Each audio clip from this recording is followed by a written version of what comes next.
Good. How are you? Good, thank you. So you were here yesterday too for Westworld. Yes. Here also. So how is it getting to kind of jump between two projects? How? Let's say it again. Sorry.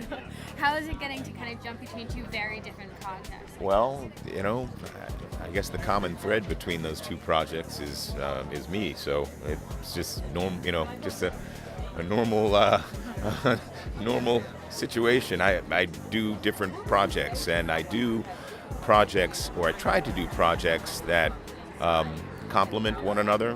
This is very different film than our show Westworld. This is, but at the same time, I started filming OG weeks after we wrapped the first season of Westworld. So just went from that to this. And for me, it's a way of balancing my interests. Also balancing the types of films that I do, because while Westworld is a huge budget show, big commercial success, big commercial support from a studio, this was a low budget guerrilla film, so it kind of keeps me honest. There's also a film that gave me an opportunity to explore a world that many of us know of only vaguely, and at a time when mass incarceration is a big issue in our country. We're the most incarcerated country in the world, or the most violent and most crime-ridden developed country in the world. It was a way for me to get an education on some of the drivers behind that, and also it was an opportunity to work with some men who are forgotten by society, perhaps for legitimate reason, but at the same time I wanted to explore who they were so as to understand better how we can prevent the younger guys from following in their footsteps, and how we can prevent even those who are unborn from following in their footsteps, and how we can work toward a safer society. And I think the answers are there with these guys. Their stories are almost consistent. There's a consistency to the stories of many of the guys who you'll find incarcerated that's really remarkable. Abandonment by the age of 10 years old, abusive parent, drug-addicted parent, negligent parent, on the streets by 10, 12, and by 16 or 17 years old, chaos. And they all tend to come from impoverished communities, marginalized communities, and I think we take for granted that simply because you're poor, you stand a better chance of going to prison. But I think there's a way that we can decouple that relationship. We can decouple poverty from incarceration by providing opportunities like these, an opportunity for creative release, an opportunity to exercise creativity, to exercise intellect, ambition, and all of the things that the men who worked on this film brought to the table with us. They were so committed to this, they were so engaged with it, and they recognized that it was an opportunity for them to exercise muscles that they often had never been asked to exercise in their lives.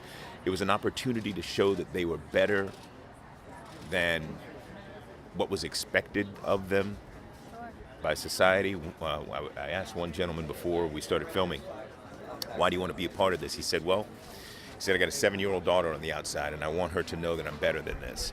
So these are men who are trying to rehabilitate themselves. Many of them will be getting back into society. So if they don't have opportunities to be constructive and creative and productive, then how can we, while they're inside, how can we expect them to do that when they're outside?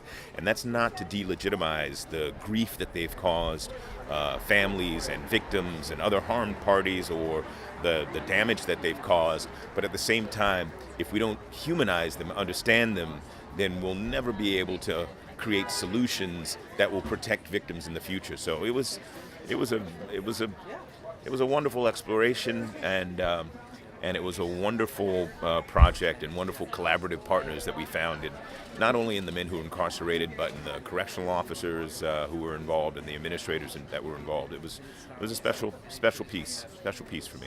It sounds like despite it being kind of a really heavy subject matter, it was also really rewarding. Oh, it was incredibly rewarding, and we Did you laughed. believe that at the start?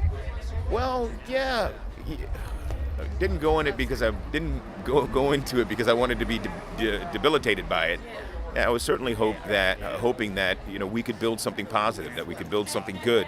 And at the end of the day, I think regardless of the outcome of the film, that's what we were able to do, simply by getting together and working hard and working well with a group of men that's not really expected from. I don't know if you want to first talk about getting to have 2 films at Tribeca this year. Like, that's pretty cool and unusual, I have to imagine. Yeah, it's been a very busy 4 years. I have to imagine. The 2 films, though, I think we were really excited about the possibility of them being together. It happened in a very fortuitous way. They're totally different, but in Hard Truth, some of the men who are acting in OG are directing and then telling their own stories. And it's a hard truth, ain't it? So in a sense, if you watch OG, you get to know some of the men in the prison as actors, but then if you go see the documentary, it's kind of like going back in time and learning about where they came from and how they ended up in prison. And they're just very different experiences. Like OG is a narrative film starring Jeffrey Wright, a phenomenal actor. His co-star is currently incarcerated in the prison in Indiana. Some of their family are here tonight. I really hope I get a chance to meet them. And then the documentary, the men use animation and behind-the-scenes footage and production meetings, and the story of their own lives sort of unfolds as they learn about the process of filmmaking. Did you film them back to back or kind of consecutively? It was sort of interchanging. So I first went to the prison to do research for OG. So I was working with many, many men in the prison to figure out how to best tell their story. So a lot of the men that I met in the prison had told me that they had never seen a prison film that really accurately represented their experience. So we set out to make what we hoped would be a really truthful prison film, maybe for the first time. Sure. I mean, it has to be kind of a heavy subject to be doing 2 of those kind of heavy subject films at the same time. So how do you kind of keep yourself centered when you're doing deep work? It's heavy, but at the same time, this is a story that affects millions and millions of people in our country. And so I think when you start realizing that this isn't just the men that we're working with, there's 2.2 million people in prison, plus their children, their friends, their family members, their communities. This is something that really is touching all of us, even though we're often kept very separate from it. So in that sense, it just feels like a human story. And those relationships that we developed, in those partnerships really were fun. We had a really, really fun time making these films. And so I think hopefully that shows. Great. And if I could, one more. I just wanted to ask if you have any advice for aspiring female directors, because I do like that Tribeca seems to bolster female voices more than other festivals necessarily. Yeah. So do you have any advice? Well, I know that puts you on the spot. I'm sorry. I mean, for me, the most inspiring thing is always working with people. Like, I came from a documentary film making background, and so real stories where we're trying to more deeply understand each other are always most inspiring to me. And I think that that's really true for everyone. That if you're doing things that are sort of outside of your comfort zone, that's often when you're stretched and learning the most. And that was definitely the case for all of the projects I've done, actually.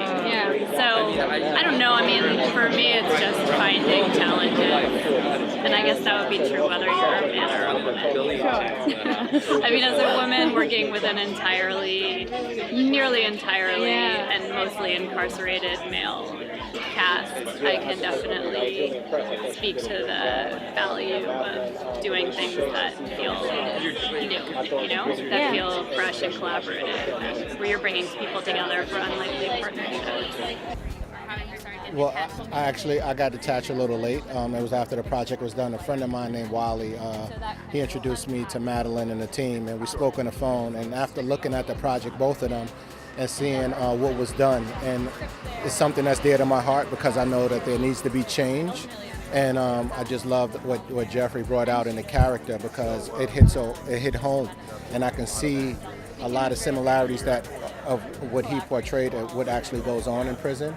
And the uniqueness of having those characters that are actually inmates. I thought it was something that, one, dialogue needed to be started, with this film, but also with the point of view that Madeleine had when she was shooting it was also something that I was very interested in.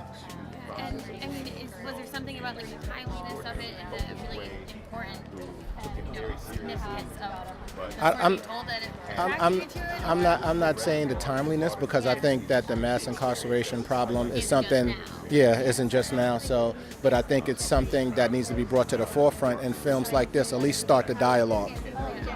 So, is there a message that you're hoping audiences get from the film? Yeah, I think that we should all look at each other and then figure out how do we stop this current cycle, whether it's parenting, whether it's something that's done in the community, whether it's the law, whether it's religious groups or relationships. I just think that something needs to be done, and it may be all of the above. But at the same time, I think that we need to start somewhere, and I'm hoping that this will start having everyone look at themselves, and also looking at people in prison as just another human that may have made a wrong decision but doesn't really make them a bad person.